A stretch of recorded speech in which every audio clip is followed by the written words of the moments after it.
When I studied biocybernetics, it was a wonder to see that the more we delve into nature, the animal kingdom, plant life, ecosystems, we see that everything is interconnected through reciprocal actions, some of which we understand, some of which we still don't. But now, human society is also becoming so integrated that it's like a single closed system that encompasses the entire globe. The crisis we're facing now is actually very unique. We are all closed together in the same system, and we can no longer do whatever we want in it. World leaders, presidents, have lost the ability to manage the people.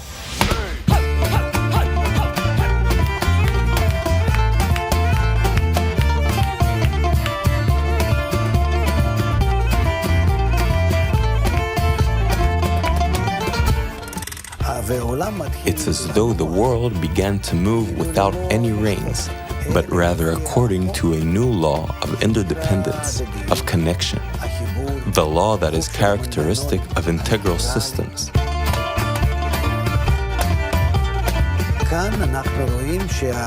And here we see that world leaders, first of all, they can't even make decisions, whether it's G8 or G20, and even if they arrive at something, they can't realize it.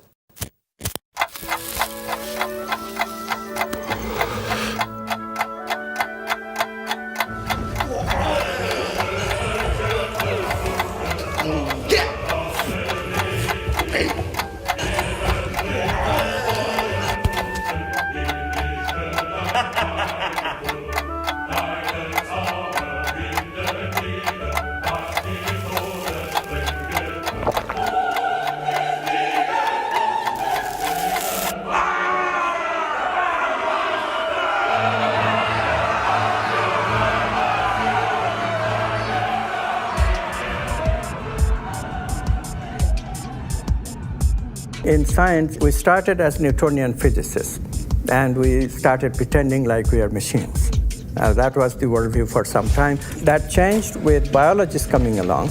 Biology gives a different view of the human being altogether. Biology says that, well, we are machines, but we are machines with competition, with survival in mind. And we fight for our survival, we compete. So our higher values are important only if they are important for survival. Outside of survival, there is no other impetus to the human being. And because of this idea, we have become, as you know, extremely competitive in our society. If somebody else has something, I must get it. If somebody else doesn't have it yet, I must get it before he or she gets it. This idea is causing havoc in our society. Much of our progress in human civilization has been driven by egoistic competition. People try to outdo each other, and that creates better science, better technology, etc. However, now we're at a point where this ego drive has become so extreme that it will stop at nothing in order to be more or have more than others. And so companies are destroying the ecosystem, bankers are creating economic crisis, people are building themselves on the ruin of others. Our food supplies are increasingly at risk, water resources are increasingly being strained, and our financial systems continue to be highly volatile and risky. At the same time, we're also discovering how all our systems are connected and interdependent. Clearly, business as usual is a dead end.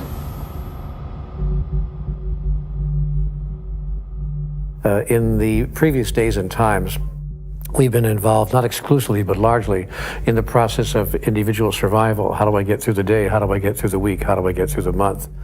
In the 21st century, we're learning now that we can no longer concentrate on individual survival strategies, that unless we begin to coalesce those strategies and learn how we can survive collectively, that no individual is going to survive in the long run.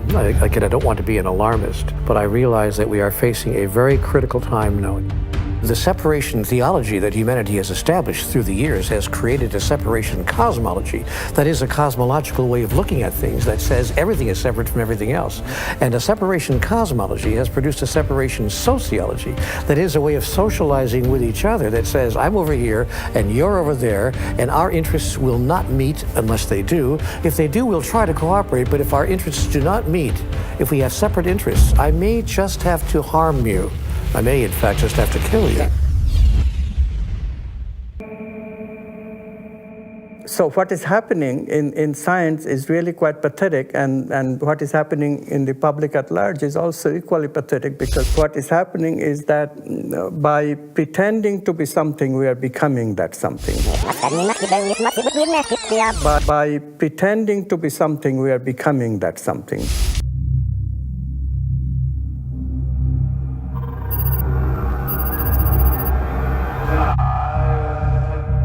I began to feel that I was losing my identity, that the person that I call Clay, the person who put me in this place, the person who volunteered to go into this prison, because it was a prison to me, it still is a prison to me. I don't look on it as an experiment or a simulation. It was just a prison that was run by psychologists instead of run by the state.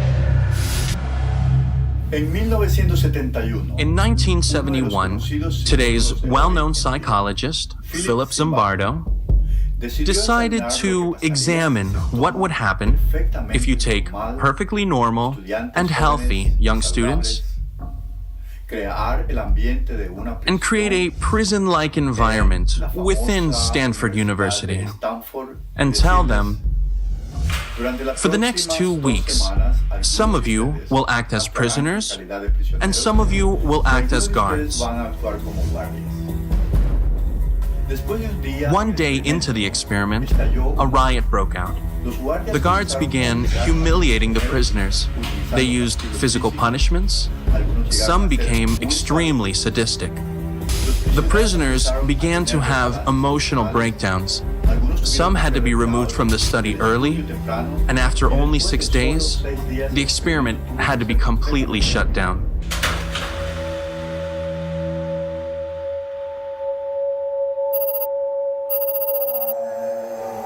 I had really thought that I was incapable of this kind of behavior.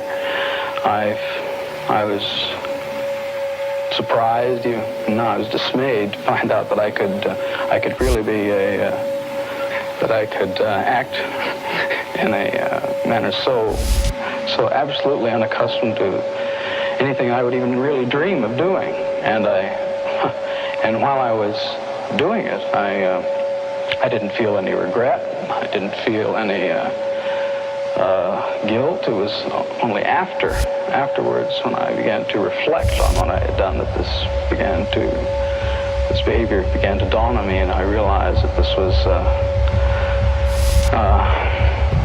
a part of me I hadn't really noticed before. By pretending to be something, we are becoming that something. By pretending that we are mindless matter, we are just material and that's it, we are excluding the finer aspects of life. We are excluding the finer aspects of our experience. And this is very serious business.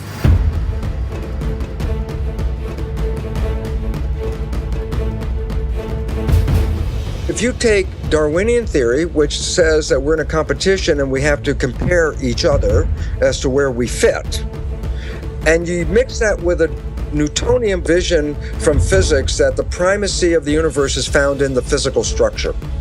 And then you put those two together and you say, well, how do you know where you fit in the Darwinian world? And the answer is, how much material do you own? And so, evolution of humanity since Newtonian times was to extract the material from the planet so that we could have possessions. And that the possessions then were a reflection of where we stand in the hierarchy. If you are very low in the hierarchy of human life, you have nothing. If you're very high in the hierarchy of human life, you have money and possessions and houses and toys and all these things. So then you say, well, then who suffers from all this? Well, there's great suffering at every level, whether suffering in the physical planet or in the human civilization, there's suffering all over. In order for me as a human to prove my hierarchy, I have to extract the material from the planet. So what do? I mine the planet. I rape the planet of all of its possessions so that I could hold in my hand this chunk of gold and say, see how much I am worth. Where is your gold?